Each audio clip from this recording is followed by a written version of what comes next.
Thank you so much. I think I'll go quickly to the remarks. I prepared remarks for this session, so you just allow me to read them because I know, of course, I had to take into account that the bigger part of the presentation is actually from Leonard. So allow me to read the remarks. So, established in 1996, the Capital Markets Authority, CMA, is a regulatory body responsible for overseeing and developing Uganda's capital markets. Headquartered in Kampala, Uganda, CMA works to promote investor protection, facilitate market development, and ensure businesses can access long-term financing through the capital markets. The CMA remains committed to ensuring that businesses receive the necessary technical and regulatory support to access through stakeholder engagement, such as today's startup investment webinar. Businesses can leverage expert knowledge to understand how each stage of their journey can be strategically enable growth through the capital markets.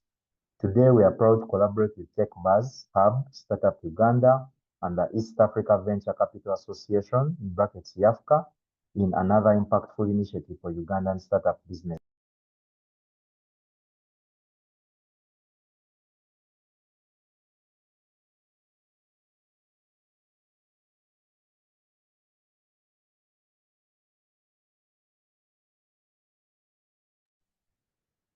Have we lost Norbert? He seemed to have fallen off. Okay. So Norbert, just in case you can hear me, we've kind of lost you. I hope he has noticed that we have lost him. Yeah, but as we maybe wait for Norbert. Norbert, just in case you are back on the call, just in case you're back on the call, let me know. But as we are waiting for you, you will quickly allow me to briefly. My sincere apologies for that. I think my Zoom crashed. Oh, perfect. Still fine, you're back. All right, thank you. I'm really sorry about that. I don't know what happened. I think my Zoom just crashed anyway, but it's back. So allow me to just read my remarks. So the CMA remains committed, the Capital Markets Authority remains committed to ensuring that businesses receive the necessary technical and regulatory support to access patient long-term capital. Through stakeholder engagement, such as today's startup investment webinar, businesses can leverage expert knowledge to understand how each stage of their journey can be strategically positioned for sustainable growth through the capital markets. Today, we are proud to collaborate with TechBuzz Hub, Startup Uganda, and the East Africa Venture Capital Association, brackets YAFCA, in another impactful initiative for Ugandan startup businesses. Through this partnership, we continue to drive innovation, growth, and long-term sustainability in Uganda's entrepreneurial ecosystem, empowering businesses with the tools and networks needed to scale. We commend Startup Uganda for being a collaborative, for being part of.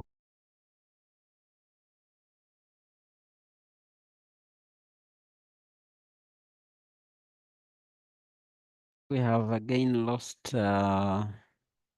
We have again lost him, but looked like Norbert, if you're there, let me know. But as you come back, let me introduce. Yeah, Norbert, you're back. Yes.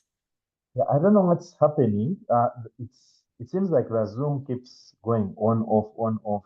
I don't know that it's my end. Sorry. My seems quite I think it is your side, but it's okay. You can continue. All right. I don't know what I need to do differently because okay, let me just try. You stopped at you comment Startup Uganda. That's where we lost you at.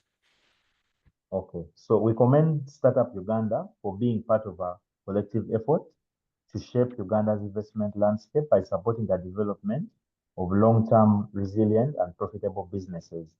Their commitment to fostering entrepreneurship and driving access to capital plays a key role in strengthening Uganda's economic future. Public education remains a fundamental pillar of the CMA's mandate. I'm sure most of you are aware that as the Capital Markets Authority, we try to look for ways in which you can educate both the individuals plus businesses about the financing options, plus also the savings options available in the capital markets. So through the public education, uh, this of course help in carrying out collaboration with stakeholders to enhance financial literacy and awareness, such as today. By working together, we ensure individuals and businesses gain the knowledge required to engage effectively with the capital markets, fostering greater participation and long-term financial sustainability. Recently, the authority met with stakeholders to discuss developments facilitating the domiciliation of private capital in Uganda and the gazetting of new regulations for licensing approvals. This engagement aligned well with our core mandate of removing impediments to long-term financing by providing businesses direct access to technical expertise and knowledge resources. CMA will continue to promote an orderly, fair, and efficient capital market while ensuring that market players uphold the highest standards of integrity and professionalism. By doing so, we aim to drive increased private sector participation and strengthen Uganda's investment landscape. Thank you so much. Thank you very much, Mr. Leonard. Sorry, Mr. Norbert. And at this juncture, allow me quickly introduce Mr. Leonard, and he takes us through the conversation this evening. Mr. Leonard John Businge is an experienced corporate and commercial lawyer with a passion for driving economic development through facilitating private capital investments. He holds over 12 years legal experience gained from leading top-tier rated law firms in Uganda in the areas of venture capital, private equity, mergers and acquisitions, projects, corporate structuring, investment law, banking and finance, corporate advisory, and capital markets. As the country lead of the Uganda chapter of the East Africa Venture Capital Association, Leonard oversees a vibrant membership of fund managers, DFIs, intermediaries, and professionals across the private capital space.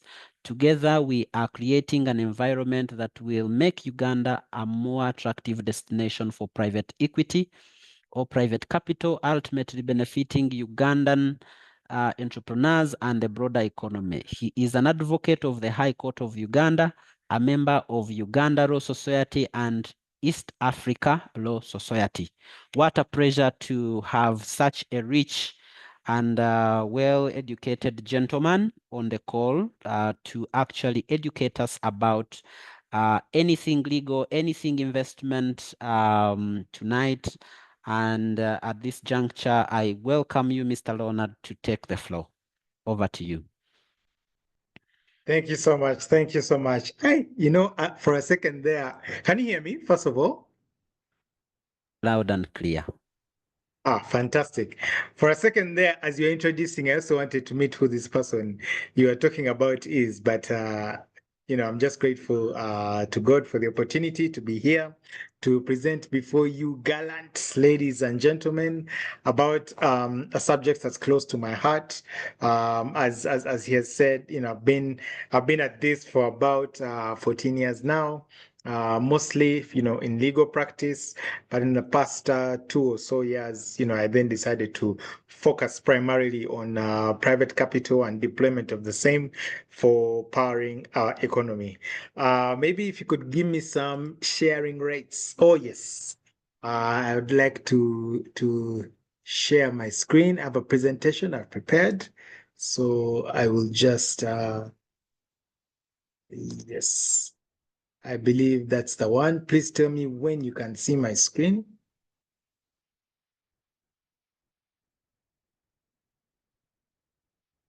Can you see my screen?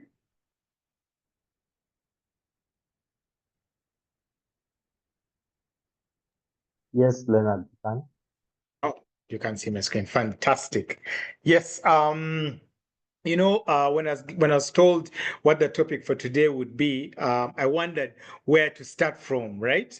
Because talking about investment opportunities in Uganda is so broad, right? Because there are a number of options. So in the limited time that we have this evening together, allow me to sort of walk you through the journey of what the options are. Because I see many of us here are private individuals, so not many of the institutional investors that we typically know of. So allow me to walk you through the journey of what the options are, and maybe you can sort of see where you lie, right? So in Uganda, we have a number of options for you to invest your money, like we like to say. There's private limited liability companies, where you just open up a company and you decide to, invest your funds in whatever venture or business you would like to do with that company. There's also joint ventures and partnerships. You decide that, what, myself and Norbert, I think we're going to do something together. Let's do a joint venture and we invest our money to do this thing, right? Also, partnerships are an opportunity for us to invest our money, and for some of the venture capital and private equity funds, the law recently we passed the partnership regulations with our colleagues numbered from the CMA, who are very, very instrumental drivers in that process to enable venture capital and private equity funds to be able to invest their money as limited liability partnerships instead of companies. So that the difference with that is, with a partnership, it's just you and I who agree to do business together. So it's easy come, easy go. It's a much easier and more transparent way of doing business. Then we have, of course, the publicly traded companies on the Uganda Securities Exchange. Some of the ones that we know, we have Uganda Clays, we have Stanbic, we have Umeme, which is one of the publicly traded companies that so they do a public offering for you to come, and anyone can come and buy shares, and that's also a mode of investment. We also have real estate. Real estate, where everyone, I think this is a typical one that everyone knows. When you have a car loose, 500K, 1 milli Uganda shillings plus, everyone is, my friend, Chapa Mungalo. Let me go and buy my plot of land somewhere, right? Although I know recently we're, been in a rainy season. I don't know how many of you who we like to laugh at people who buy cars instead of buying land. I saw a tweet somewhere, someone saying that, okay, well, on this day that it has rained, you get your plot of land and let it take you to town. But, again, it comes down to needs and preferences at the end of the day. Also, you can do government securities, which are, treasury bills, treasury bonds, and some of that complicated English, right? So for the investment tools that we have, our Uganda Securities Exchange is really the primary platform for trading shares and securities. So you do the shares for Stanbic, for Umeme, Uganda Clays, I think and one of the leading pharmaceuticals as well is there. So people buy and sell their shares depending on, maybe you've had something, you either buy or you're selling shares at any one time, and that happens in real time, right? Then, of course, one of the drivers is the Uganda Investment Authority. I know last month the speaker we had was from the Uganda Investment Authority, and this is really a government body that provides guidance and incentives for investors to be able to carry out their business in a very efficient way. They give you tax incentives to enable you to sort of cut a corner here and there, so that you can save whatever money that you can and use it primarily on your investment. So what these guys do is they issue investment licenses for both foreign and local investors. One thing that people don't know, I guess it's the lawyer in me just screaming, would always advise people that, strictly speaking, by law, everyone who invests a certain sum of money, I think for foreign investors, it's, I think, $50,000 or more. I beg your pardon if the figure, give or take, it's not accurate. But also for local investors, beyond a certain threshold, you're supposed to get an investment license, and that's what legally recognizes you as an investor, right? And what these unlock for, what your investment license unlocks for you, is tax incentives and other exemptions, from other duties that you're supposed to pay, right? So I know also banks and other investment firms, they offer portfolio management services, so they can offer you, maybe for you to they offer to manage your investments at a fee. There are a number of investment advisory firms in Uganda who you can walk to, and at a fee, you invest your money through them, and they'll help you to manage your investments. So again, with this investment journey, I know many of us, I guess it's a Ugandan thing, we typically like to manage our own investment. You're like, you are not there when I earn my money. Why should you now be the one to guide me on how I should spend it? But I will tell you, as a professional myself, always leave issues of generals to the generals. There are people who have gone to school and they have mastered the art of investments and managing investments. So we always tell people, instead of, you go, you get your money, you're trying to be the expert of everything. You hear there's D9, you go and invest in D9. The thing hammers you. And the benefit of investing through investment managers is they'll be able to sift through all that noise and nonsense. When someone comes and tells you, hey, my friend, Bitcoin is the one that's now hot. If you don't have Bitcoin, you're dead.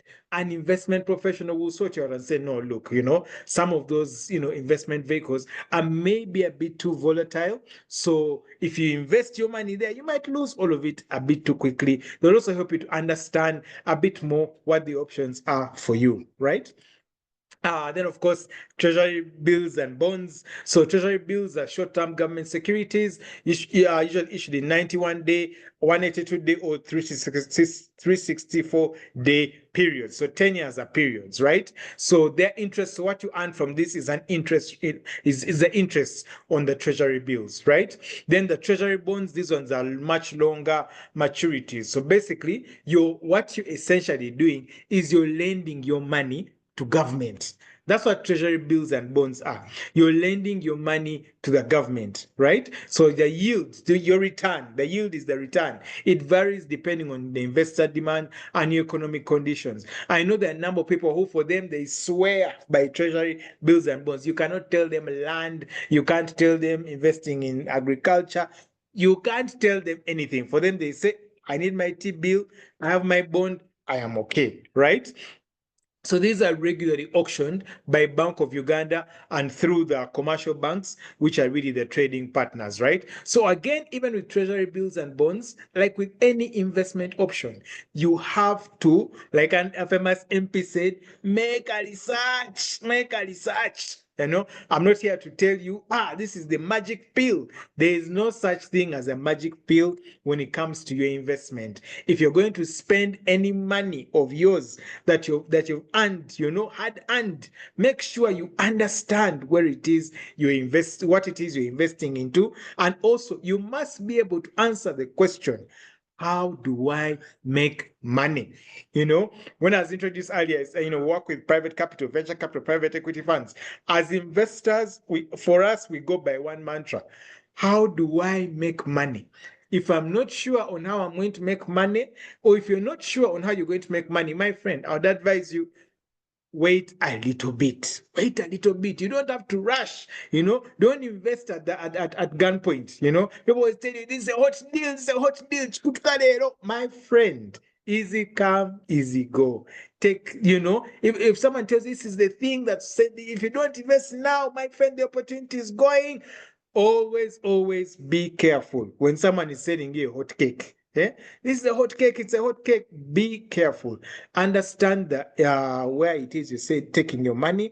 Understand how that money makes a return for you, because your money must work for you. Even when they tell you, just invest in a venture capital fund, invest in, you have to understand, understand it first. Just because it has worked for the other person, you don't know what they've had to go through to be able to make the money that they have made. So do a little bit of digging. Literally, people can tell you, I'll tell you my own personal experience.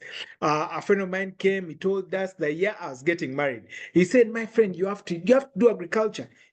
I borrowed money. I remember I took an advance from work. It was 5 million Uganda shillings. I said, this is the thing. And we said we're going to invest in watermelons.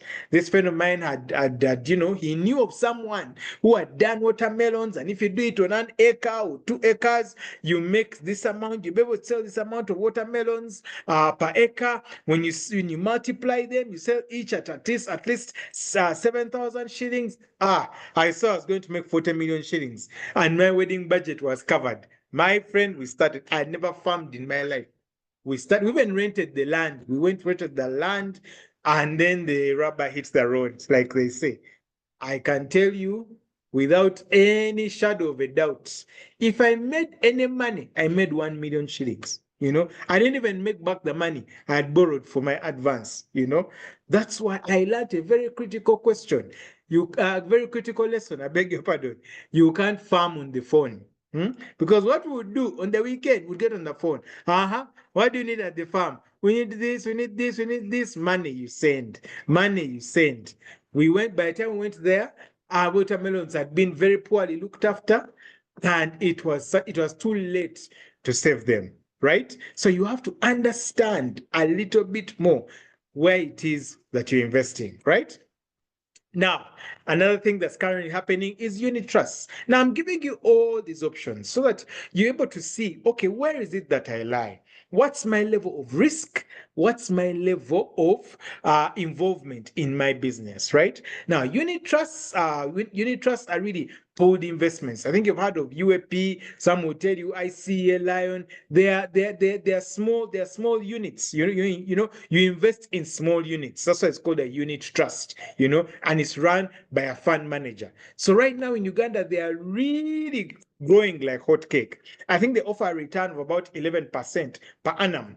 The beauty about unit trusts, these ones I can tell you, I would recommend them. But again, don't say, Leonard told us unit trust, this is what we should do. I would recommend that you go and dig a little bit more. The thing about unit trust is the fund manager, who is licensed by the Capital Markets Authority, by the way, they invest on your behalf. Kind of like the way NSSF, for those of you who are salaried employees, the way NSSF invests our savings on our behalf, and they give us a return at the end of the year. Unit trusts are also like that. But the beauty of unit trusts is it's really it's either cash and near cash. You can invest at any time, but also you can get your money back at any time.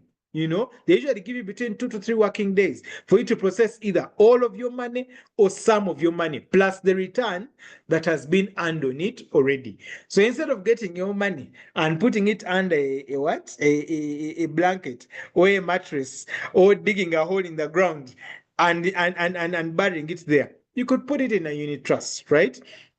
And they have equity, they have fixed income, they have money market funds, they have balance funds. Basically, it's a whole plethora of options available to you. And the returns, like I said, they depend on the market conditions, but it usually oscillates between 10 to 11% per year, which is not bad. I mean, 10 to 11% where you've not had to, become an expert is not a terrible option. But again, do your research. Now, with of course the treasury securities, also I was talking about treasury bills and treasury bonds. You open a CSD account, you participate in the auctions through your commercial bank, you choose the time through which you want to invest in. Remember, I told you it's either 91-day or 364-day. It depends on how long you want to invest, keep your money, and then they will do that for you, right? Now, of course, for the unit trust, you select your licensed fund manager. You go to CMA. CMA has a list. By the way, one of the best regulators in this country is the Capital Markets Authority. They are so helpful. They know the people they regulate. They know the industries that they regulate very well. So if you go to them and say, I want to know who the licensed fund managers are for unit trust, they'll be able to give you that list. Okay, so you select one. And then you select the fund type. Do you want equity? Equity is shares. Do you want fixed income? Do you want balanced funds? Depends again on your risk appetite, right? Then, or you can choose to invest through your bank. Some of us will say, Leonard, those things you're telling us, they just sound too complicated. Me, I know my bank. Banks are also there, right? They offer that investment as a service. I know my bank, Stan Chart, even though they're leaving the Ugandan market, they offer this as a service. And I know Stanbic does as well, and other commercial banks as well. The other thing is you have to track your investments, and they give you platforms to be able to do that. Then, of course, many of us, we know investment clubs. Everyone, almost everyone in Uganda is in some sort of chibina or another, So on record, we have over 8,000 plus investment clubs. Other ones that are declared. Some of you even have investment clubs, which are, those ones of we pull together funds. We collect this amount of money every month. The other person collects, the other person receives, the other person receives. There are so many. And of course, they invest in primarily the safe sectors. Real estate, transportation. Let's buy a taxi, let's buy borders, let's buy land, let's buy apartments, let's buy trees, right? Which is agriculture. They always invest in the safe in the safe investments, right? Then, of course, there's the Investment Club Association of Uganda that helps pull these together. Then from savings clubs, we now graduate to SACCOs. Now, SACCOs, of course, those ones are now much bigger, right? They are now large SACCOs.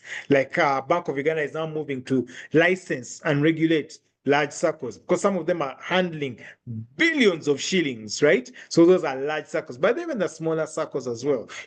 They provide capital to their members at reasonable rates, and they also regulated by the Tier 4 Microfinance Institutions Act, which governs them what they can and cannot do, right? And they're supposed to be licensed. They are licensed under Ministry of Trade. Now, I gave you all these options to show you what the existing landscape is for investments generally, right?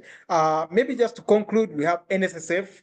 For those of us who are employed, we save every month. There's also voluntary saving. So you don't just have to be employed under a company or an entity. Even you now voluntarily, you can walk to NSSF and register to save your money, right? NSSF is regulated by the Uganda Retirement Benefits Regulatory Authority, UBRA. So there's things that NSSF can and can't do. That's why you can't wake up tomorrow and you hear NSSF has invested in Bitcoin, for example. NSSF has invested in D9. The law does not allow them to do that. So you're safe in the comfort that your money is protected by an entity that's duly licensed. There are also private retirement benefit schemes. Some of these larger corporates have their own retirement benefit schemes separate from NSSF. I think Nile Breweries has one. I know some of the larger banks also have one. Some large insurance companies also have one, right? And all of that is to show you what the options are. Now, I know you're thinking, but why are we hearing about investment? We're here to learn about startups. Yes. One of the big headaches that we have, the CMA, tech bars, ASA, TIAFCA, that are trying to figure out, is this thing called startup funding in Uganda, right? Why is it that Kenya mobilizes $2.5 billion over 5 years? They are number 2 in Africa consistently. They're actually catching up with Nigeria, which is number 1. They already passed South Africa. And yet, just next door to Uganda, to Kenya, being Uganda, we raise so little. I can tell you from the transactions that we were reported to us last year, startups and businesses raised about $70 million only, in Uganda, and of that $70 million, $50 million of that was one investment in Mahathi Infra, the guys who are they're transporting fuel over Lake Victoria. So that shows that the rest of the businesses that raised, I know there's many more that didn't disclose, but of the ones that were disclosed, right, only $20 million is what they received. So that shows you there's a gap, and that's raising from external sources, so outside Uganda. So that means that in Uganda here, there is a gap. We see that, for example, the amount of money transacted on mobile money per month or per year is in the hundreds of billions of dollars, the hundreds of billions. MTN and Airtel, they are mobile money businesses. They always report year-on-year record profits. They are growing, Banks last year, they were in a season of banks reporting their audited financial statements. We see that banks are growing, they are earning record profits. And yet, the startups here in Uganda are saying there's no money. So where is the money?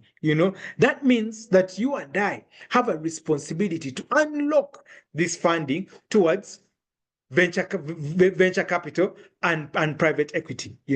That shows that a number of these individuals and entities, they are saving money, they have money available to them, they're investing money, but they're not investing it in the local Ugandan citizen directly, in the local Ugandan business directly, right? So part of it is really lack of knowledge. When you talk about venture capital, private equity, people look at you like, huh? What is that? What are you even talking about? It sounds like some complicated stuff. When I told my own mother, the job that I do, oh, mom, I got a new job. I'm now the country coordinator, EAVCA. She's like, what's that? I said, oh, East Africa Venture Capital Private Equity Association. She's like, what's that? People don't understand. There's a general lack of understanding of this investment class, right? NSSF, for example, they have a huge their investment portfolio and savings portfolio grows year on year. They are shining light across the African continent. But as of last year, I think, if I'm not mistaken, they deployed only $600,000 under High Innovator, NSSF High Innovator, and yet that's a drop in the ocean to the funds they have available. But it's because partly the law doesn't allow them to do that. They're only limited to invest by law up to only 10% of their portfolio. Now, their portfolio is in hundreds of millions of dollars. So that 600K is not even 10% of their portfolio. But even them, there's a lack of appreciation of startups, as a viable investment class. So so right now IAFCA is in conversations with NSSF. We're actually organizing a conference together later this year to try and say, guys, you can do much more. They have a number of viable businesses that are investment ready that you can invest in, right? So that's on the NSSF side. And I know for those of you who are investing in NSSF, when that capital is unlocked, even you will be investing in those businesses. But I'm also here to talk about the individuals, you and I, who have some money. By some money, it can go anywhere between 1 million shillings to maybe 10, 20, 50, 30 million, shillings that you can invest. But then you're saying, Leonard, how do I go about investing that? Because this thing of investing in businesses it's also a bit complicated to me. I don't understand it. And rightfully so. It's not the easiest thing to understand, right? But it's to say, what can we do? What can we do to unlock this as an investment class? How can you participate in it? I spoke earlier about the partnership regulations that were passed at CMA, and the AFCA were excited about those regulations, right? Because now we have the legal regime in place to enable you and a few of your people, you can partner with them and say, you know what, me, I have 1 million only. But if 10 of us combine, we can raise 10 million shillings, and each of us brings 1 million shillings. That's 10 million shillings. There are businesses in Uganda which, if you give them 10 million shillings, it can go a long way to turning around their story, right? So we're saying, okay, first of all, how can we do it? Is to understand, now that you can do that, you can pull together those funds as a limited liability partnership, okay? How do you go about registering this partnership? First of all, partnerships are registered as business names at the business names registry, at the company's registry, URSB, And how do you go about registering this partnership? What is a partnership? Really, a partnership is two or more people coming together with a common goal to do business. That's it. There's nothing too complicated about it, right? So when you've agreed, you, John, Peter, Mary, Agatha, whoever, you say, we have agreed, we have pulled our funds, we're going to do this. First, you register your partnership. How do you do it? You file a statement. There's a particular form you fill. It's called Form 1. You file it at the company's registry. You pay the fees, the requisite fees. But then after you pay the requisite fees, you reserve the name, right? You reserve the name. That's if you're not going to trade under your biological names. If you want to use the fancy names, investment partners, or for example, you reserve it. Once the register tells you that that name is available, then you provide the details, the names and addresses of all the individuals or entities that are going to be partners, right? Then there are some of the documents that you provide, the proof of address, national IDs if they're Ugandans, certificates of incorporation if one of the partners is a company, and the copies of identification. If there's foreigners, you provide their copies of their passports, right? Then once you do that, you submit your application to the partnerships registry, and they review your application. The registrar reviews it. If there's queries, they make you answer the queries. Oh, correct this, explain this, When all is said and done, they'll issue you a certificate of registration of your partnership. That's step one. Once step one is done, then you go to the CMA, Capital Markets Authority, because Capital Markets Authority is the entity that licenses, because now you need a license. You've got your certificate, but you need a license to operate. Now, Capital Markets Authority, they have their licensing and approval regulations. Again, it's meant to be very light, very light. They'll ask you for minimal documentation, right? Show us what kind of businesses are you going to invest in? How much money are you going to, be deploying? Basically, give us your structure, your investment structure, You provide it. They'll also guide you on the process, right? So when it's all said and done, they give you the approval to now go ahead and invest in these businesses, okay? That applies for Ugandans, that applies for non-Ugandans as well. You can also partner with a foreigner, So you can say, okay, for us, we're here. Now we also have some big boys who are going to back us. That is also absolutely okay. You can do that. Again, you do it through the Capital Markets Authority. And once you've got the licensing right, now the hard part begins, which is really, how do we invest in these companies? Then you have to start going to tech bars. Tell them, do you have the investable businesses? For us, we are ready. We are licensed. We have our money. We're ready to deploy. Then now the hard part begins. You have to do due diligence on these companies. You have to ensure that when they say they have 5 customers, they actually have 5 customers. When they say they have a minimum viable product, they actually have a minimum viable product. It works. They have done their market research. They're actually solving a problem, Then you go through all those hoops to ensure that your money, because remember, you're investing on behalf of other people who have entrusted you with their money. So that money must make a return, right? So for it to make a return, you have to sweat it. You have to sweat it. You have to ensure that you do all the checks and balances, that as much as possible, your money makes a return, or at the very least, we make all of it back. Now I'll put a qualifier. 70% of private capital investments fail.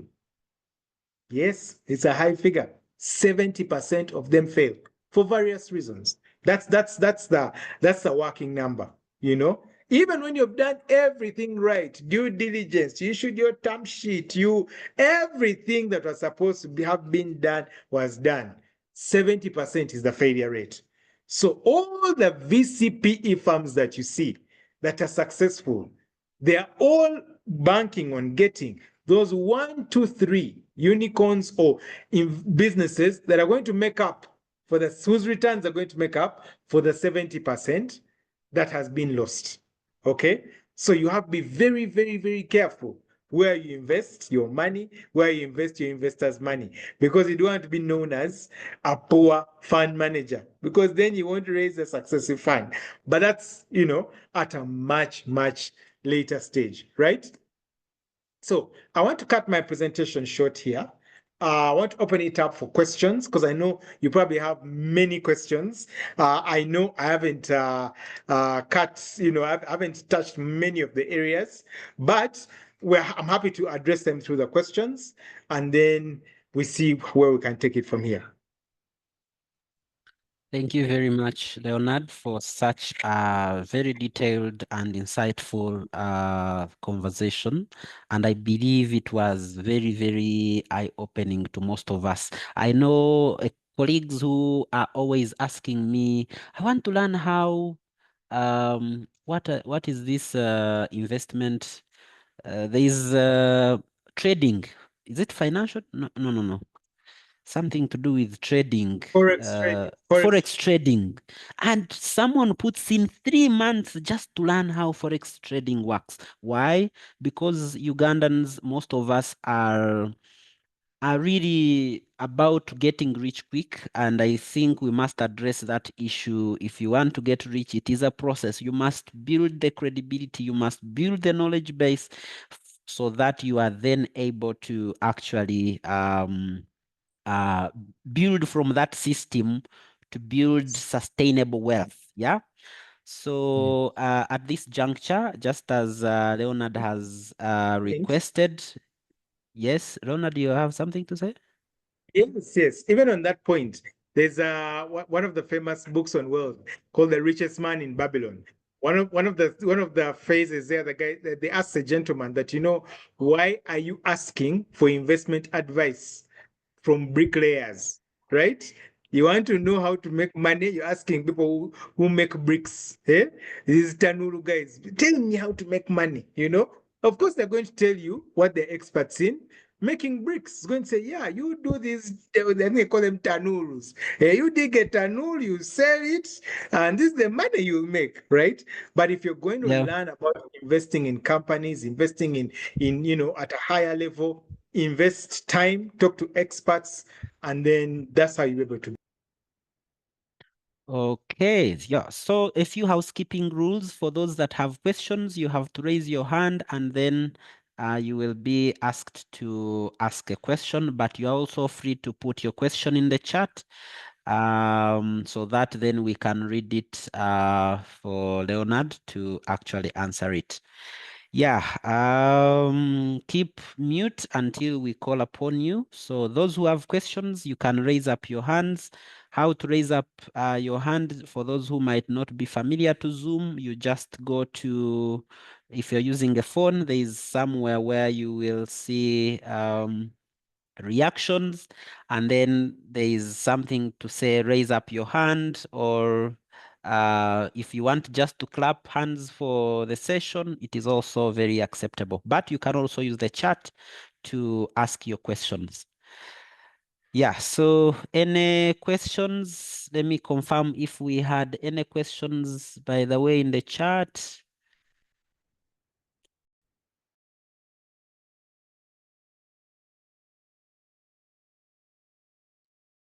Yes, Louise has a question. Go ahead.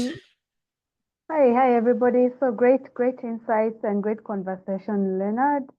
I think mine is also just maybe an observation or a comment. I think also startups can leverage, the programs that are there to provide them technical support and also support them with access to catalytic capital, mostly in the form of grants that we have seen around. And I think Ugandans are developing, economy, same as our neighbors in Kenya and the rest. We should really take advantage of these opportunities to get to, upskill and to also utilize some of this grant funding, because in some countries it's not very accessible. But I think in Uganda, you're a bit advantaged. There's access to a lot there. So is EAVCA, okay, well, I don't think you really are in that space, but are you doing anything towards providing access to this non-dilutive source of funding in Uganda? Thank you, Louise. So we don't directly do grant funding. We don't give out any money. Actually, we don't even invest directly in companies, but our members do. So if anyone is looking for that kind of financing, together with our colleagues in the space, tech bars, CMA, were then able to point you in the right direction so that you're then able to go to directly to the people who are giving this support. Thank you very much, Leonard. Actually, we have a phenomenon in Uganda called grantpreneurs. So most people have mastered how to get grants, eat it, and look for the next. So there is a challenge because that grant often does not come with technical support. That is why we are deliberately actually pointing the direction to you need deliberate people who have interest in your business, and they are putting the money because they expect a return, because then they will actually provide technical support on how to run the business better. They will do better due diligence, just as Leonard mentioned, and so on and so forth. So, but we see these grants available sometimes here and there, and quite a number of startups have received it, which is, as you said, good catalytic funding, but often it falls on wrong characters who then eventually now turn it into a job of getting grants after grants after grants, and they never improve. They are just hunting a grant and a grant and a grant. Yeah, at this juncture, we are going to read the next question, which is in the chat. I want to recognize a few SFV members. I see, I'm seeing Dr. Maina. I am seeing Mr. Albert Beine. I am seeing our good friends and colleagues from Makerere University. We recognize you and welcome you. And I just want to mention once again that this event is brought to you by Tech Buzz Hub under the initiative of Startup Funding Vehicles in collaboration with East African Venture Capital Association together with Uganda Capital Markets Authority. The next question we have, since we don't have someone with a hand raised, I think we should differentiate between startups, high growth businesses, and ordinary SMEs. And then I will think maybe we can combine like 2 or 3. I am Galu. Are partnerships also required to pay the same taxes such as companies? And then the next question is, how does one get a good financial advisor? They seem to be many on social media. And maybe this last one, a 70% rate of course, just as you mentioned. So why or what should compellingly encourage me to go for venture capital investments for startups? How would I be protected? Thank you. You can take on those 3 or 4, Leonard. Thank you so much. I think I'll start with the first question in the chat, Nicholas Chanda's question, where it says we should differentiate between startups being high growth businesses and ordinary SMEs. Yes, you're right. Startups are typically high growth businesses. So high growth meaning that, they typically grow at a rate of, over 20%, sometimes even 50, 60%. They are extremely high growth. We tend to see startups mostly in the tech sector. And because, by nature, a tech-based business is not restricted by the typical things that restrict the normal businesses, right? You can be in Uganda and you're serving the whole East Africa from your bedroom, right? As long as you have the right technology infrastructure. So yes, and whereas ordinary SMEs, small and medium enterprises, a tech, for example, a fintech is not the same and does not have the same metrics as some mama gundi who sells tomatoes in a window market. That's an ordinary business, okay? The way her business grows is today she sold 10 tomatoes. She makes maybe enough profit to be able to sell 15 tomatoes the next day, that's if she manages to sell all of them, right? So you must differentiate and know where exactly what kind of business you're looking at. Venture capital. Maybe also let me just, in giving that definition, maybe also let me describe. Venture capital is really startup funding for businesses at idea stage or that just have a minimum viable product. Okay, so they are really at very, very early. It's early stage financing. It's early stage financing. You have just a few customers, but you have an idea and a brilliant idea that can grow and scale. The thing that differentiates these businesses is really scalability, right? So when you hear venture capital, just know that's really, really early stage, and it's mostly for technology-based businesses. Now, private equity is for established businesses that have been in existence for 3 years plus. They already have an annual revenue, they already have customers, they already have some market share.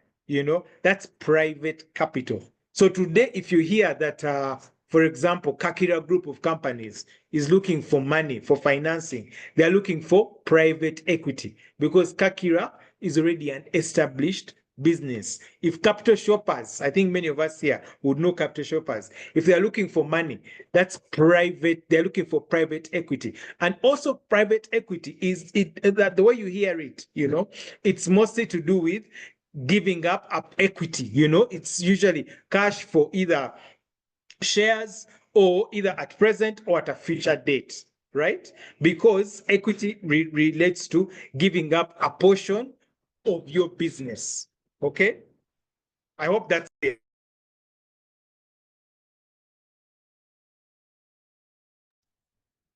Hello, can you hear me?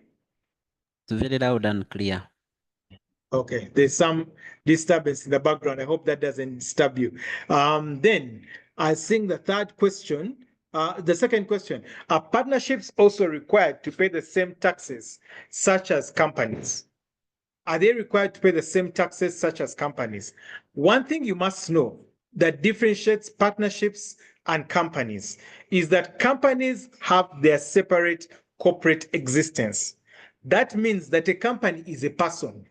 Okay, so when you open up your company, if let's say I opened up Businge and Sons Limited, Businge and Sons Limited at law is treated differently from Leonard Businge, the person, right? Whereas for a partnership, the partners trade under the name as individuals under a particular name and style. Now, when it comes to taxes, what that means is a company, because it's an individual, it pays tax.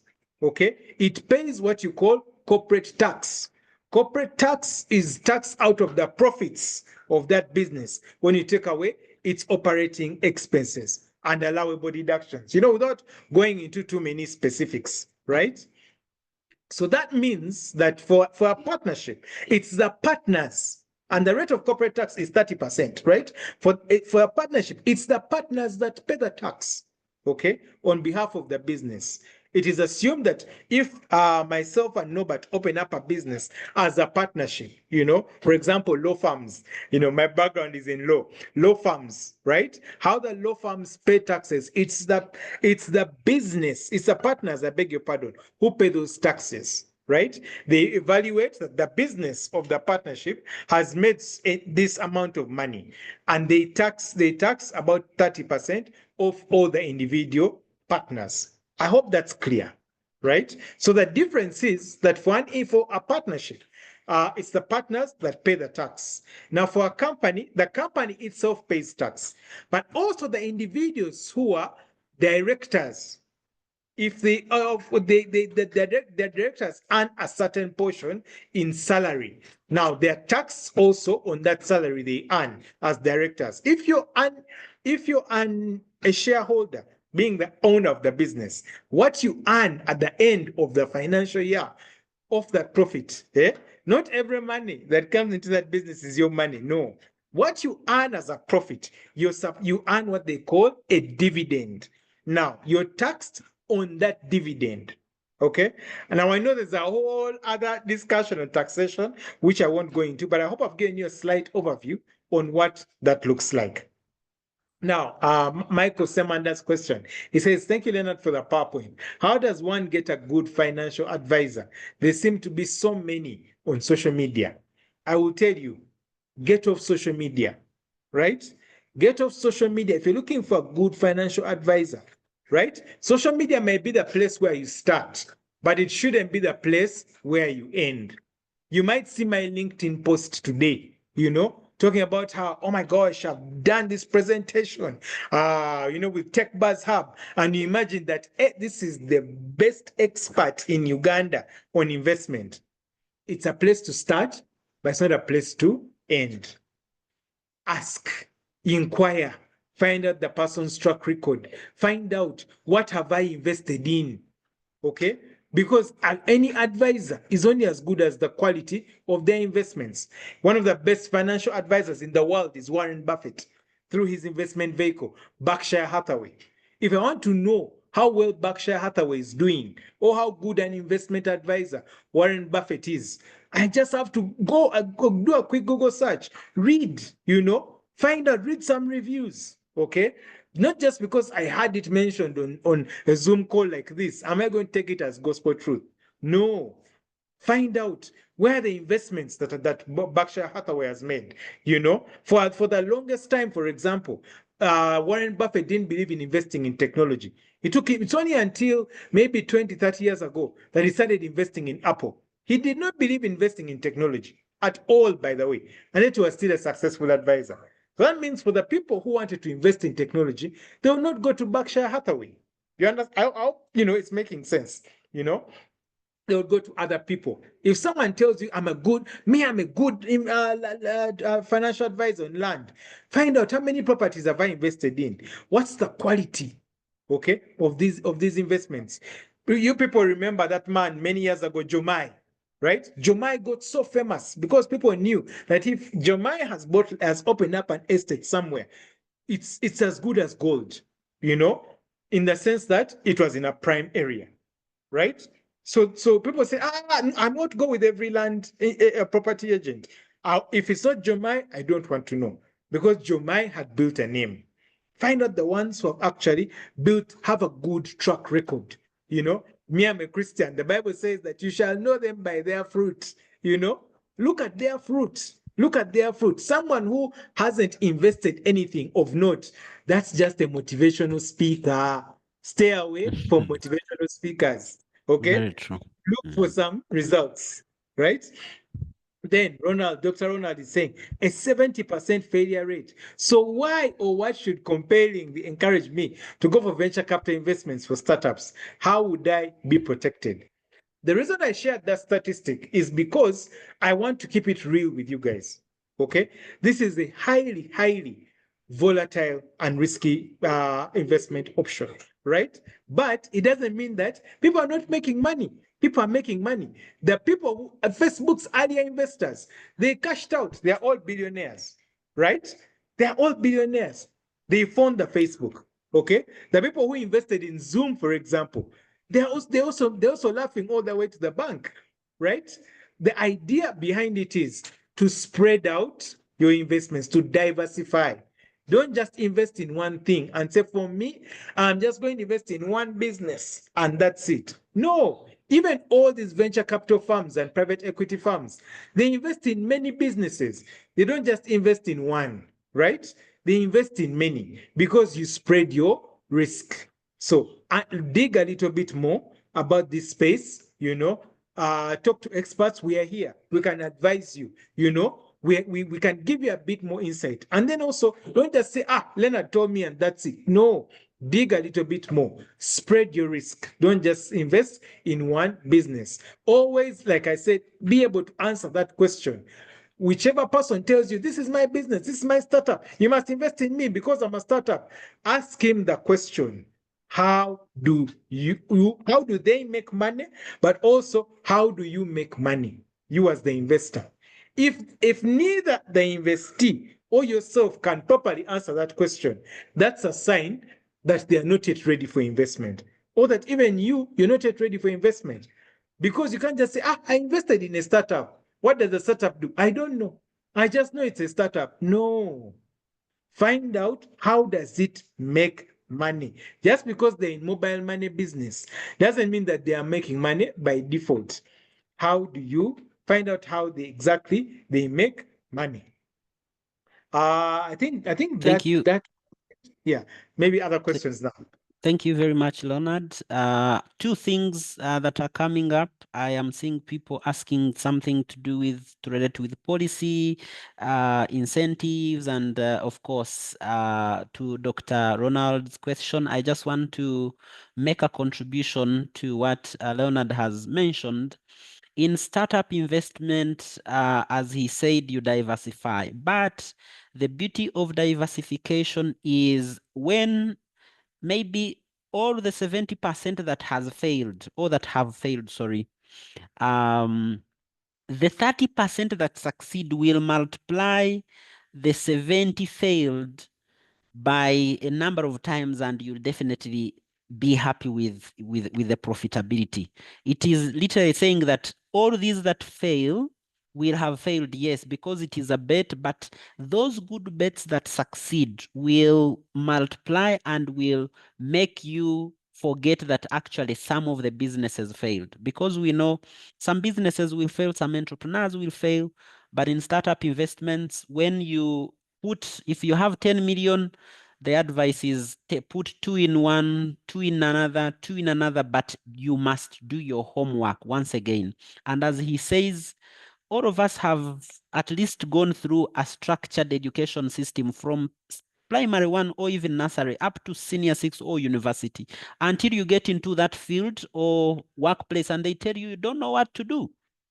Literally, you have now to learn what is required at the workplace. It is the same thing that we have gotten the basics of English. We have just been taught maybe on a session like this, but we need to still go ahead and do our homework. And that is why we are also coming on board with other partners who will be strategically running sessions for investors to invest in startups or any other businesses. Remember, we are not talking only about startups here.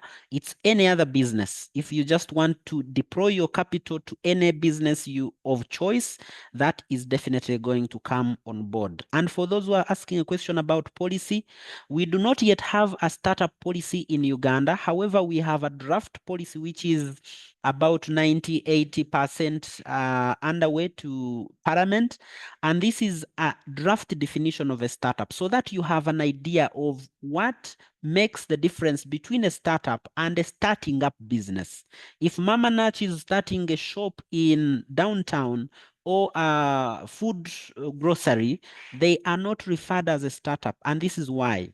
A startup, by draft definition in Uganda currently, not yet approved, of course, as a policy definition yet, since it is not yet presented to Parliament, it says an entity of at least 12 months, you must have at least finished 12 months, old, that applies innovation or technology. You must have something innovative or technological to develop a disruptive process, product, and service that is scalable and has potential to commercialize and meet the following criteria: at least a temporary management structure, spends at least 30% of your budget on research and development, at least 15%, at least 25% Ugandan owned and incorporated in Uganda. So when you listen to that definition, it tells you quite a number of things that this must be a company. For the list, it must be a company. It is not a sole proprietorship company and must have management and so on and so forth. So you need to at least learn the basics. And that is why I will invite you to join the program when it opens up, to be offered by some of our partners, just like East African Venture Capital Fund. We have a partner coming on board, AFBAN, African Venture Capital Network, and so on and so forth. The next questions, Mr. Leonard, is university student from Makerere says, I really appreciate if you explain to me what startup funding vehicles is all about. Oh, okay, we shall maybe quickly run through if you came a little later after the session. Then the next question is, I know an executive who got lots of money to buy European made car from selling Irish potatoes in Kenya.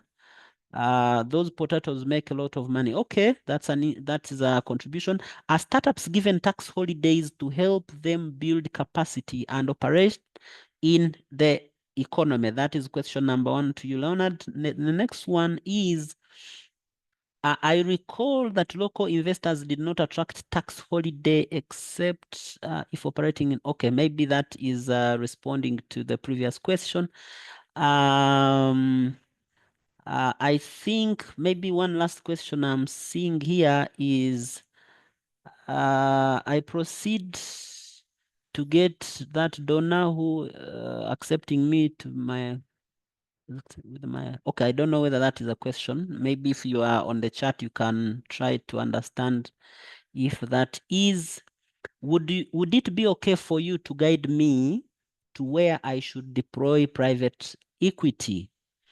And then the last question, look, right now I have successfully saved 10 million in the last couple of months. If I deployed it in an entity and the entity goes bust, I start all over again. Rather advise me on deployment in a private equity, since Leonard suggests it may be a fairer option.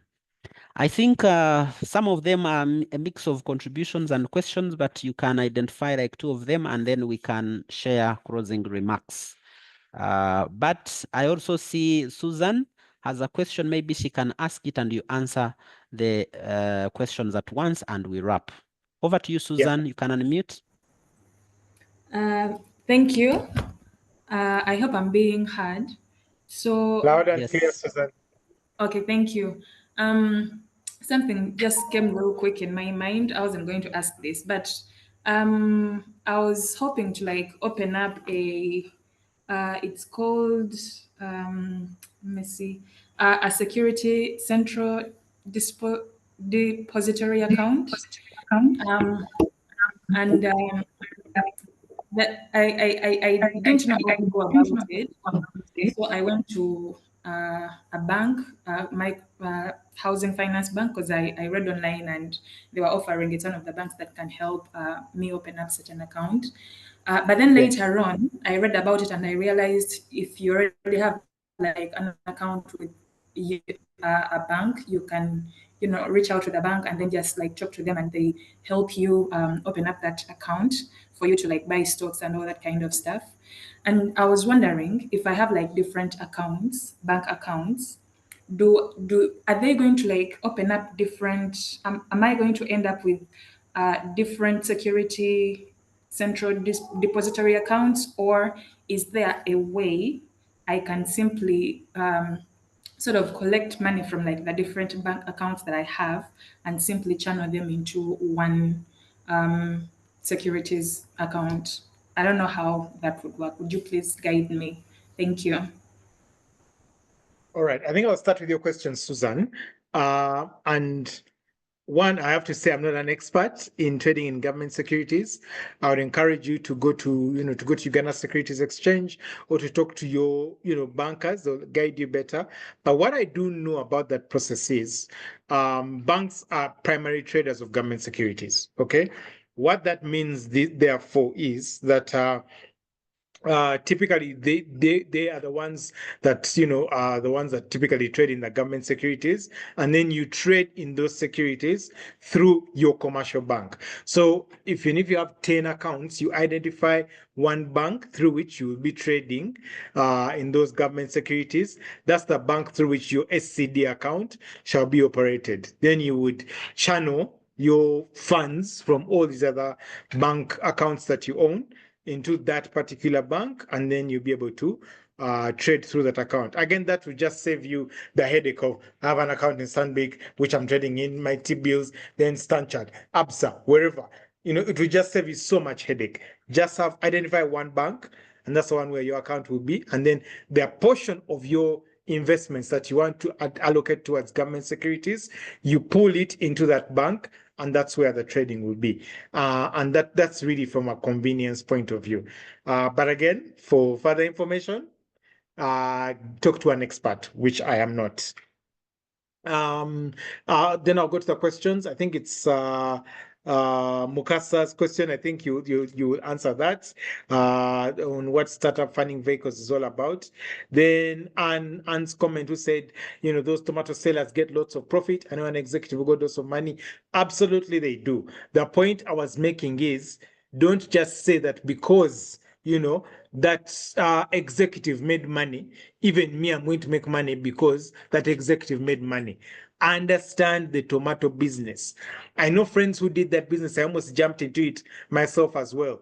But for that business to work, you have to grow those tomatoes in I think they require a nursery bed. You have to understand the right insecticides, pesticides to put on them at the right time in the right dosage. They need a certain amount of water, so they grow in a certain season. So you have to be able to know all that, or if possible, get a greenhouse. Like, it's not automatic that just because someone bought a car from tomatoes, anyone who goes into tomatoes buys a car. I gave my example of the watermelons that flopped. It doesn't mean that watermelon business or watermelon growing has no money. There's money to be made in it.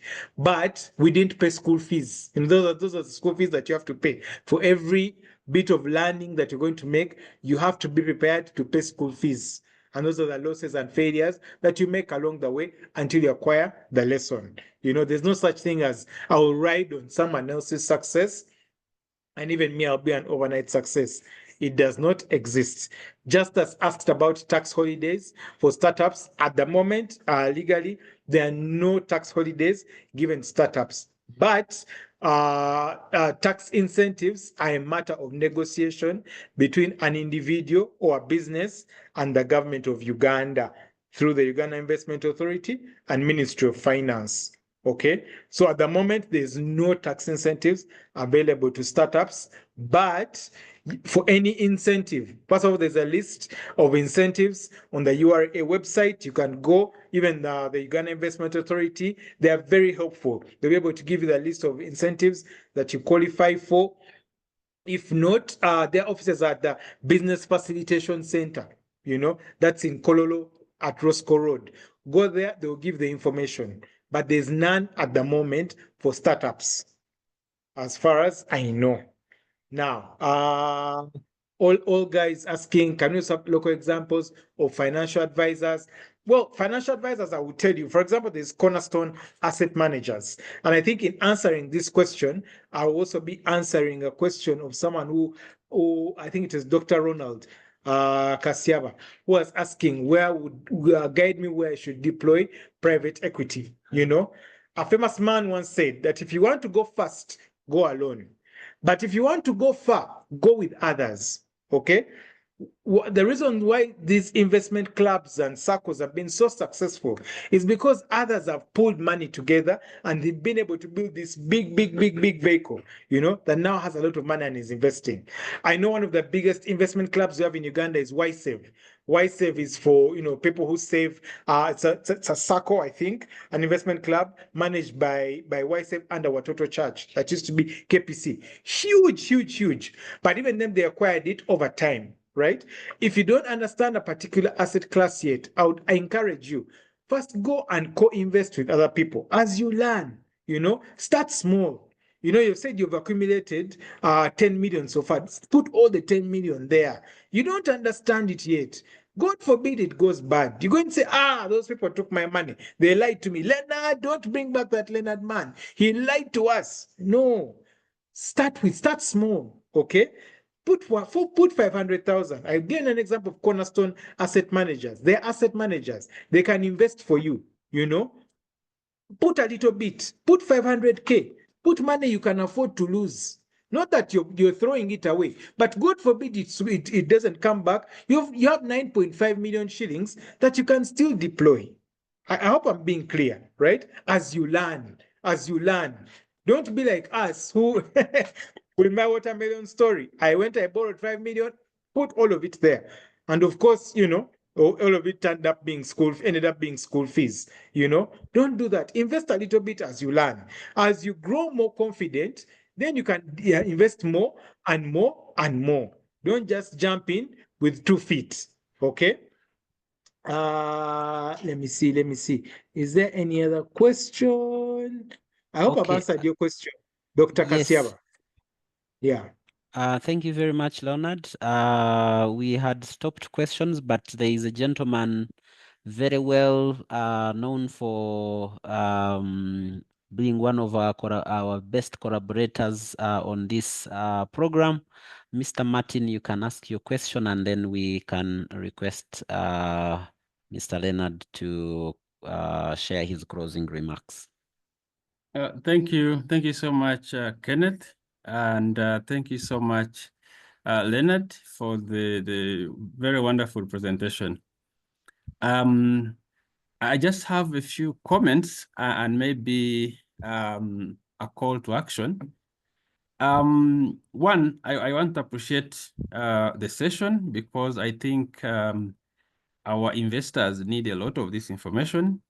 And I guess that the work that you do at the East Africa Venture Capital Association needs to be amplified a lot more because there are very many Ugandans that need this information, but most importantly, very many Ugandans need access to capital. Now, I want to share a bit of experience. It won't take long. At Makerere University, for example, we have started the Makerere University Innovations Hub, which is an initiative that aims at translating research ideas into commercially viable investments. Now, many of our students who have very, very fantastic ideas, unfortunately, are still struggling with access to financing. There are very many very, very good bankable projects, but financing is the challenge. Now, as the East Africa Venture Capital Association, what are some of the initiatives that you are coming up with to bring our investors and our startups together, so that the brilliant ideas that these people have don't really die, just like the many businesses that start up and eventually die because of the challenges that the very difficult tax regime that we have, the unsupportive regulatory infrastructure, and all those challenges that you know of. How do you come in and bridge that gap? Can I answer the question? Yes, please. Absolutely. Yes. So one of the two things. Number one, I talked about the legal regime, which is the partnership regulations. What those regulations are going to do is they're going to enable venture capital and private equity funds to bring their money here, right? A lot more. Because right now we have only two funds that are locally domiciled in Uganda. Domiciliation means that they are registered here.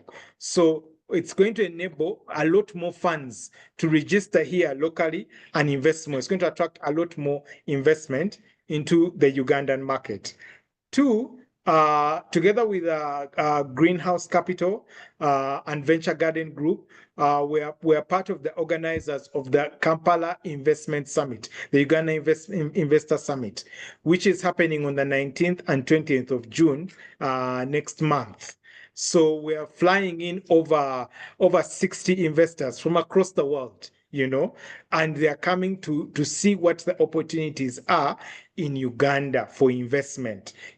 Some of these have invested in, some pretty, remarkable businesses across the globe, from your Silicon Valleys, from Nairobi, Nigeria, all over the world. Right. So I'd encourage you, get in touch with us. I'm sure Kenneth has my details, my email address, and my contact details. And then, he'll be able to share them so that you register for this investor summit. It is free. It is free.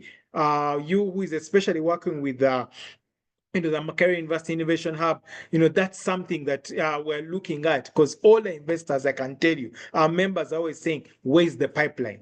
So it's wonderful to hear that, there's ready bankable projects, and investments and businesses, and that's what these guys are coming to look at. It will be a shame for us to, collect 80 people and they come and the room is empty, right? So it's free. It's organized in conjunction with the Kampala Science Week. So it's a part of the activities for the Kampala Science Week, 19th and 20th of June. So just next month, just over 6 weeks away. Be a part of it. Come, register, send in your pitch decks. There's a platform where you can send in your pitch decks and investors look at them ahead of time so that we set up conversations for you ahead of the event. So that by the time the event comes, already there's a conversation that's flowing. So those are some of the ventures that we're doing to attract more capital, more investors into Uganda so that more businesses can be able to get the investments and support that they need. Thank you. Thank you very much, Leonard. And to those who joined late and are wondering what startup funding vehicles is, and I think, Leonard, this is an opportunity to also seek whether we can softly launch startup funding vehicles in that particular event. I think it would be an amazing opportunity to engage with those external funders alongside the Ugandan potential or interested investors. We can also try to get this team together and we come as a delegation of not 80, but maybe 160, a double of those interested too, and maybe they exchange ideas from those renowned and experienced investors. Yeah, so as we conclude, thank you very much, Leonard, for such a wonderful talk shared. After this session, just after Leonard gives a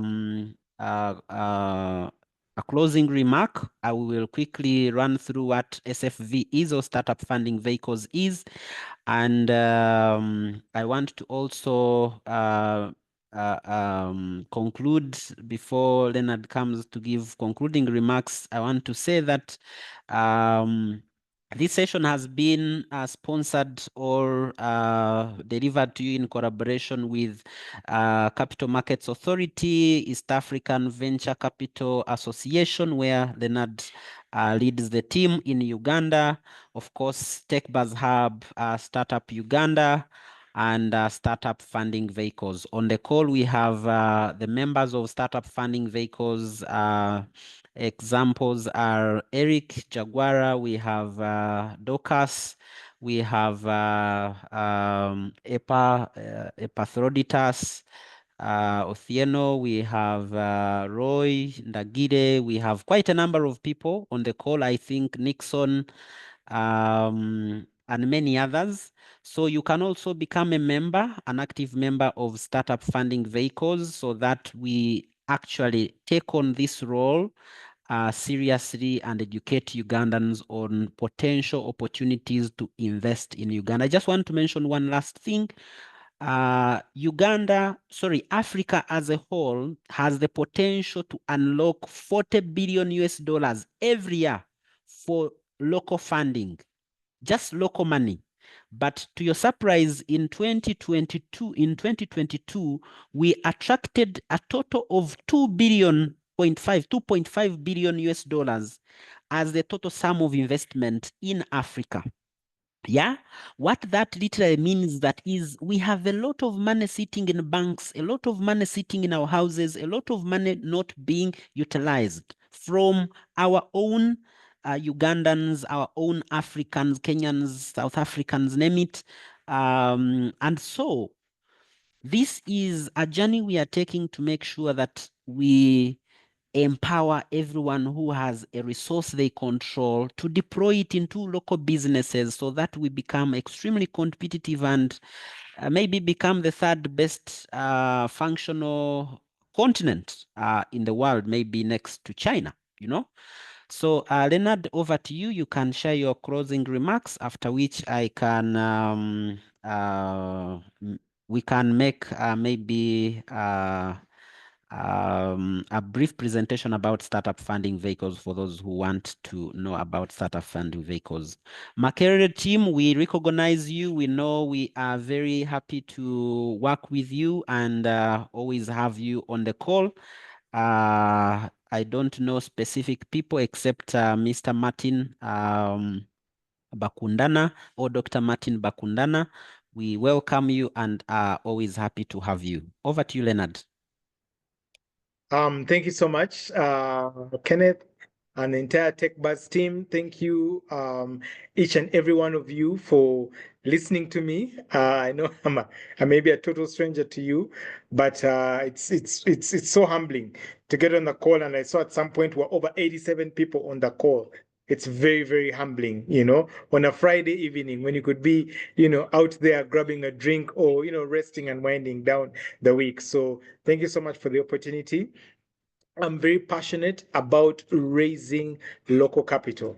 Look, it's all well and good to invite 80 investors into the room, right, from across the globe. But if they come and they're the only investors in the room, they're going to think twice about investing here, because they're going to wonder why the local people aren't participating in the opportunity that's here, right?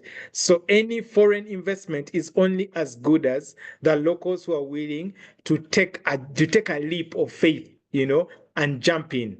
So I'm passionate about raising local capital, because that's truly what's going to unlock, access to finance for, the businesses. They say Uganda is one of the most entrepreneurial countries in the whole world, but over 80% of our businesses don't make it to the fifth year because of lack of access to capital. And capital doesn't then just mean, money lenders and banks, commercial banks. It's the right capital to enable you to grow and scale your business, right? So private capital is yet another option. And we're in talks, like I said, with the NSSF and other pension funds to try and unlock more investment into, that what we call the traditional businesses, SMEs, MSMEs, so that we can be able to power the next generation of entrepreneurs. Kenneth has my number. I'm always a call away. I'm an email away. Let's continue the conversation, because I know we haven't ended. We're just getting started. Cheers. See you later.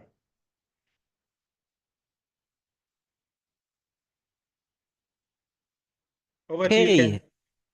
Thank you very much, Leonard. That was really, really awesome of you. And I see Justus. I don't know if what did you want to say, Justus? Unmute and just say 2 words. We are already short of time. We are supposed to stop at 7:30, and we are already about 16 minutes in that. Yes, thank you very much for the session. It was quite insightful. My question is on the investors, that conference that's going to happen, Investor Summit. The information on the web mentions something in April, so I want clarity on the June event so that I know where to submit my pitch and where to attend it from, something like this. Okay, I think Thank that you. information is going to be shared through the network. Everyone who attended this session is going to be added into a Google group where we can always exchange information. You can send your information to this group. We can always share updates about the upcoming events in the same group. And I think we are going to liaise with Leonard, and then we can share that information for the benefit of all the colleagues on the team. Sorry, on the call.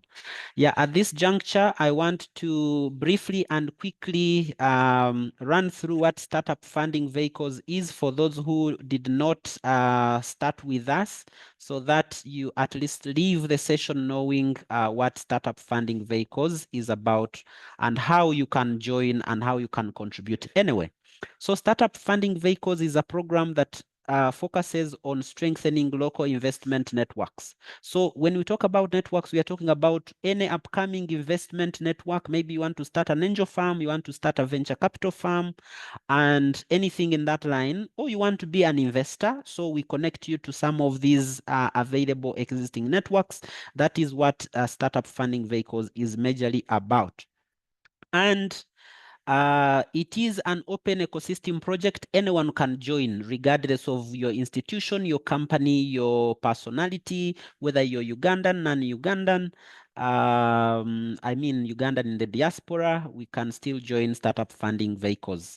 It is focusing on empowering local investors so that they can start deploying capital into Ugandan startups or other businesses of interest.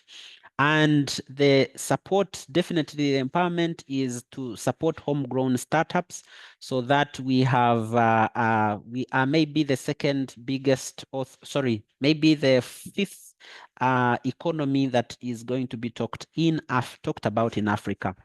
So startup funding vehicles is, we know that the biggest challenge every startup cites, and this is by research, funding is one of those at 60% and above. And this affects the growth and raising external investment. And of course, if a startup can't grow, if it can't attract investment, it means that jobs are not going to be available, because there's not money that can accelerate availability of jobs, expansion and growth, And at the end of the day, when local investors are definitely empowered, then we shall build such a strong local investor network. And this is a case study. The big four in Africa are Nigeria, Kenya, and South Africa and Egypt. In 2022, 1.2 billion were raised locally in Nigeria. In Kenya 2022, again, 8% of their GDP was contributed under the Silicon Savannah. Silicon Savannah is like the Silicon Valley of United States, a platform where most startups actually begin, build up. So they contributed 8%, just like NASA contributes about 10% of Uganda's GDP. So a space for startups contributed 8%. South Africa, 23% was contributed was the growth of financial inclusion. And financial inclusion literally means that allowing access to money using startup technologies, of course. And this is about a period of about maybe 7 years.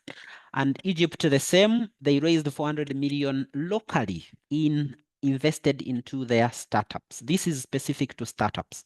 And when you look at this other part, for a period of 5 years, the big four have been leading, with Nigeria having 4.2 billion raised, followed by Kenya 2.5.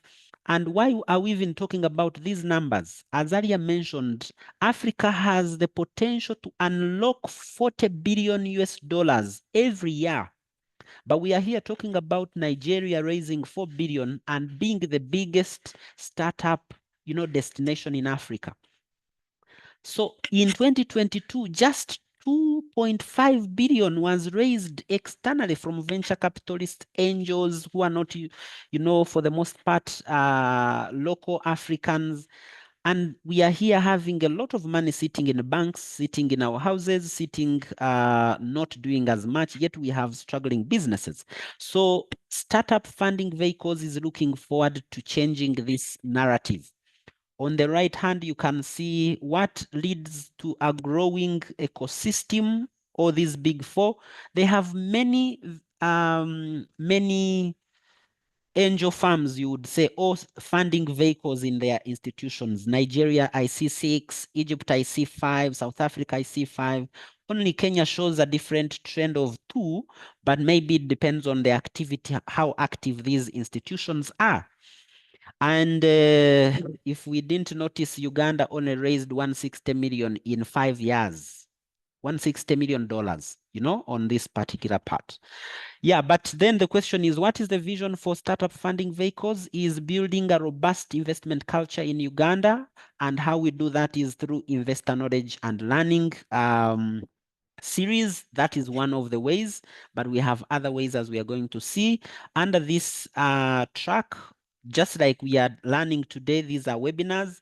We educate investors or potential investors on startup opportunities, engage stakeholders to enhance local funding. Stakeholders, we could be talking about development partners, we could be talking about people with money, banks, and all that do investments, or even NSSF itself. Then our people or our experts, just like Leonard shared today, they share best practices and industry practices, insights and practices, so that then you understand how to launch your capital. We have so far done a training in collaboration with the Ugandan National Council for Science and Technology, an institution that is in charge of licensing research, nationwide research. We have participated in key programs. We have supported startup champions in causes that are relative and related to fundraising. And maybe someone might be asking, what is the next step? We are looking at running a research that talks about the state of funding in Uganda, a funding landscape study, development of investor networks. We want those ones who want to start angel networks. By the way, one thing that Leonard might have not talked about is how these angels begin is you don't have to come from the same region, same home, same anywhere, but it is just identifying people who have like minds and then connecting you, you network, you understand the capabilities, potential each of you have, and then under an institution, you start an angel network or a venture capital. And then from there, you can start doing what we call syndicated funding. You support a startup where every one of you, maybe if you're 10, every one of you brought 20 million, maybe 1 million or 2 million each of you. And at the end of the day, startup raises 20 million.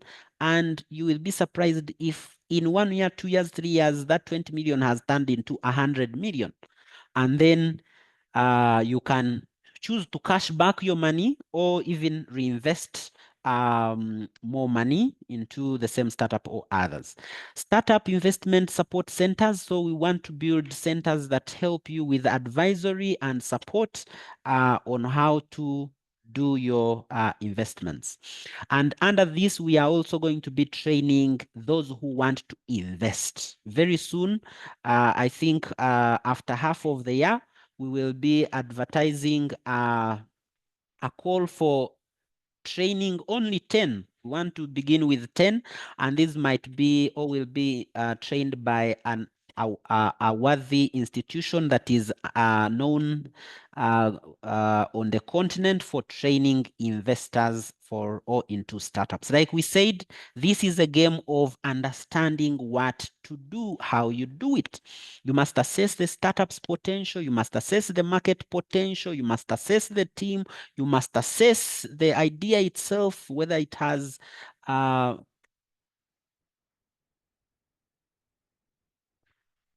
I don't know if you can still hear me, but lastly but not least is help with identifying diverse funding mechanisms. We know that this space, there are different ways that you can fund a startup, and some of these would be explored during some of those or these different trainings.